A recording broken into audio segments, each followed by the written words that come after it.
നമസ്കാരം. എപ്പോഴും നിറഞ്ഞ പുഞ്ചിരിയോടുകൂടി മാത്രമേ നമ്മൾ ചേച്ചിയമ്മ എന്ന് സ്നേഹപൂർവ്വം പ്രേക്ഷകർ വിളിക്കുന്ന ചിപ്പി രഞ്ജിത്തിനെ കണ്ടിട്ടുള്ളൂ. എളിമയുടെ പര്യായം, തികഞ്ഞ ഈശ്വരവിശ്വാസി, ഹിറ്റ് സിനിമാ നിർമ്മാതാവായ രഞ്ജിത്തിൻ്റെ ഭാര്യ.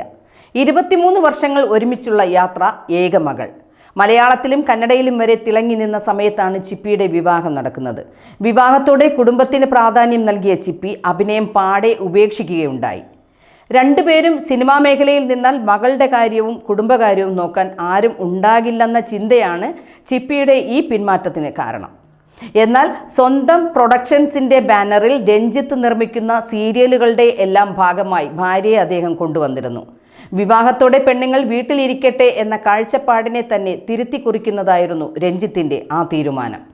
ഏറ്റവും ഒടുവിലത്തെ ഹിറ്റ് മൂവി തുടരും സിനിമയുടെ പ്രൊഡ്യൂസർ കൂടിയാണ് ഇന്ന് ചിപ്പി. ഭാഗ്യങ്ങളും പണവും കൂടുന്നുണ്ട്, എങ്കിലും ചിപ്പിയുടെ ജീവിതം എളിമയിൽ നിറഞ്ഞതാണ്. ഇത്രത്തോളം സിമ്പിളായി നടക്കുന്ന ഒരു പ്രൊഡ്യൂസറിനെയും ഭാര്യയെയും ഞങ്ങൾ കണ്ടിട്ടില്ല എന്നാണ് ആരാധകരും സഹപ്രവർത്തകരും പറയുന്നത്. അതുതന്നെയാണ് ചിപ്പിയുടെ 50ാം പിറന്നാൾ ദിനം സീമാജി നായരും കുറിച്ചത്. തൻ്റെ പ്രിയപ്പെട്ട ചിപ്പിക്ക് ഹൃദയം നിറഞ്ഞ പിറന്നാൾ ആശംസകൾ. ഈശ്വരൻ എല്ലാ നന്മകളും നൽകട്ടെ.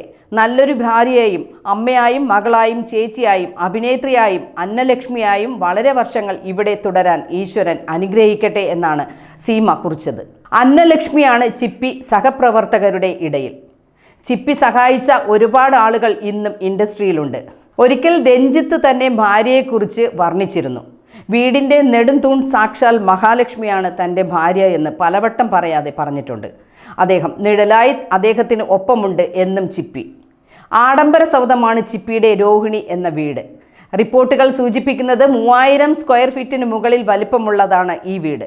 ലാൻഡ് റോഡർ അടക്കമുള്ള ആഡംബര വാഹനങ്ങൾ ഉണ്ടെങ്കിലും ചിപ്പി എളിമയുടെ പര്യായം തന്നെയെന്ന് സോഷ്യൽ മീഡിയയും സാക്ഷ്യപ്പെടുത്തുന്നു.